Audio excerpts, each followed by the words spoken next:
digital. Así que todo esto es arte digital, con mucho humor e ironía. Allá tenemos una serie que se llama Puntos. Y acá, que es como una araña. Sí, como una araña. Se llama Julián Álvarez. Se llama La Araña y está hecho en honor al jugador de fútbol Julián Álvarez, que le dicen La Araña. Sí. Porque se ve que es muy fanático el artista de Julián Álvarez. Así que qué lindo que es. Si se lo quieren regalar a algún fanático del fútbol, o no necesariamente, pueden entrar a Diderot Art, Galería de Arte Online, al QR de abajo. Y allí los pueden comprar, tienen cuotas sin interés y diferentes opciones para probarlos en sus casas. ¿Dónde está el QR? Acá. Bueno, feminismo. Feminismo. Nos vamos a la historia de la violencia contra las mujeres. Porque como vamos a ver, la cuestión de la violencia contra las mujeres ha sido una cuestión estructural a lo largo de la historia de la humanidad. Es decir, a lo largo de los siglos, las mujeres han sido consideradas inferiores a los hombres por distintos motivos. Se sostenía que eran más emocionales que los hombres, que eran más débiles físicamente, que tenían menos capacidad para usar la razón, que tenían que quedarse en el ámbito privado y doméstico porque su función social era la reproducción y la maternidad. Entonces, bajo todas estas concepciones y todas estas ideas, la violencia, ¿cómo aparecía? Bueno, la violencia aparecía como algo socialmente aceptado, como una forma, e incluso como un derecho que tenían los hombres para corregir y disciplinar a las mujeres en el ámbito doméstico, ¿no? Entonces, a lo largo de siglos la violencia estuvo socialmente aceptada, pero también legalmente justificada. Si uno mira el derecho romano en la antigüedad, el derecho consuetudinario en la Edad Media, el derecho en la Edad Moderna, permanentemente se encuentran diferentes leyes y cuestiones legales que justifican ciertas violencias, algunas más moderadas que otras, para justificar la violencia de las mujeres como una forma de corrección física.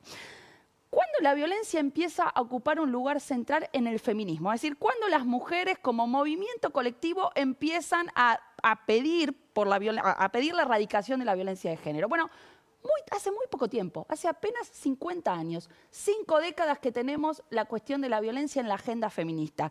¿Por qué? Bueno, vamos a tener dos grandes olas dentro del movimiento feminista. Una primero, la dentro del movimiento feminista, se va a dar en el siglo XIX y principios del siglo XX, que es la ola de las sufragistas. ¿Qué se está pidiendo en ese contexto? ¿Qué pide ese primer movimiento feminista? Igualdad en el ámbito público, es decir, están concentradas las demandas al ámbito público y no en el ámbito privado. Entonces, ¿qué se está pidiendo en esa primera ola feminista? Educación igualitaria entre hombres y mujeres y derecho al voto, que las mujeres puedan votar. Entonces, acá en este primer momento estamos concentradas en una igualdad formal entre hombres y mujeres y la violencia no forma parte de esta agenda. No forma parte de esta agenda porque todavía era algo que se recluía al ámbito doméstico. ¿Cuándo empieza a formar parte de la agenda feminista? Muchos años después, recién hacia 1970, la erradicación de la violencia contra las mujeres se convierte en una de las principales demandas de la agenda feminista.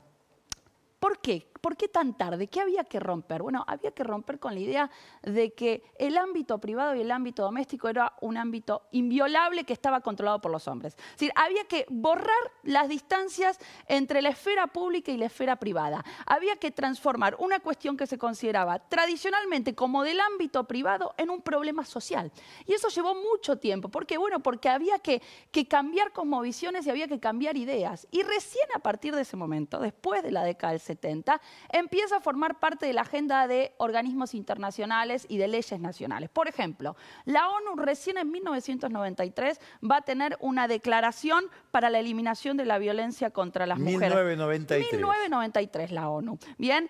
En el ámbito regional vamos a tener una convención en Belén do Pará interamericana para prevenir y erradicar la violencia contra las mujeres en 1994, que acá en Argentina se convierte en ley en 1996. Entonces, recién a fines del siglo XX, en el ámbito regional, este tema se pone en agenda y se empieza a establecer ¿qué cosa? Bueno, que los estados tienen que pensar este tema como un problema social y que tienen que accionar en torno a este tema como un problema social. Acá en Argentina vamos a tener un tercer momento, podríamos decir, muy importante a partir de Ni Una Menos en el 2015, que va a ser un movimiento tan importante que va a tener efectos en todo el ámbito regional y que va a expandir esta demanda para erradicar la violencia de las mujeres en todo el ámbito de la región. Pero como podemos ver, fueron muchos siglos donde este tema fue pensado como un tema doméstico y recién en los últimos 50 años se empezó a pensar como un problema social. ¿Esta foto la conoces? No conozco esa foto. A ver si la pudiéramos mostrar, no sé si la cámara puede tomar el celular acá. ¿Qué es esa foto? Esta es una foto célebre comienzos de siglo en México, siglo pasado, Sí, mujeres pidiendo perdón a sus maridos, mirá. arrodilladas delante de los maridos, delante de los hombres. Ahí está. Se ve, ¿no?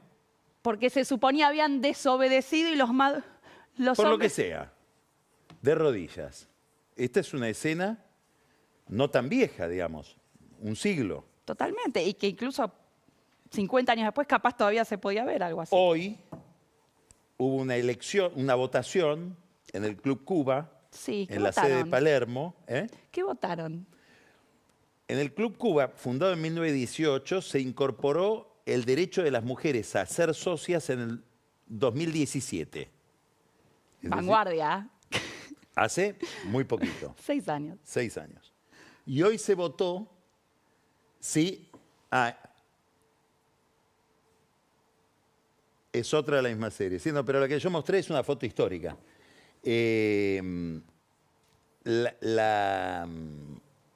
La votación de hoy en la sede de Palermo del Club Cuba es si las mujeres pueden entrar a la sede de Viamonte. Ah. Está prohibido el ingreso de las mujeres. Hasta hoy. Hasta hoy. ¿Y cómo fue Hoy ganó- la repartida de Hay votos? 23.000 socios. Sí. Votaron muy pocos. 788 socios votaron por la admisión de las mujeres en la sede. 216 votaron que no.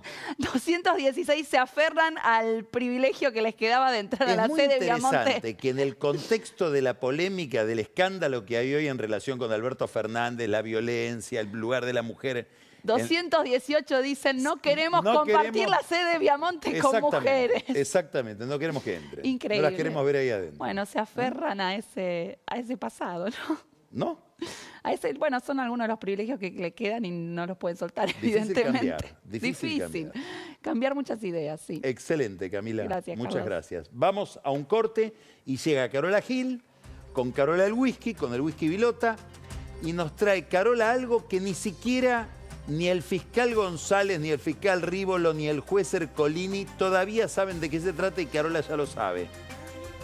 Los mensajes secretos que esconde ese celular radiactivo que es el celular de Alberto Fernández. Viene Carola, viene el whisky. Ya volvemos.